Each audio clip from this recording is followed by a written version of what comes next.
Hello दोस्तों, आप लोग देख रहे हैं डीके भोजपुरी 01 में आप लोगों का स्वागत है।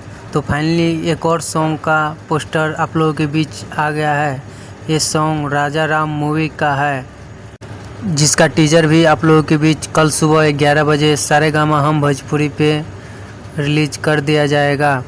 और इस सॉन्ग को खेसारी लाल यादव के साथ शिल्पी राज ने गाई है और इस सॉन्ग को म्यूजिक विनय विनायक ने दिया है और इस सॉन्ग को प्रकाश बारूद द्वारा लिखा गया है और सॉन्ग का नाम है कमरिया लॉलीपॉप। तो बड़ी ही तगड़ा और कमाल का सॉन्ग है। नम्रता मल्ला जी के साथ आप लोगों ने शूटिंग का वीडियो कुछ दिन पहले देखा होगा और कल से राजा राम मूवी को सिनेमा घरों में रिलीज़ किया जा रहा है। तो आप लोग इसके बारे में अब क्या कहना चाहते हैं कमेंट बॉक्स में बताइए। बाकी मैं मिलता हूँ आप लोगों से अगले वीडियो में अगले अपडेट के साथ। धन्यवाद।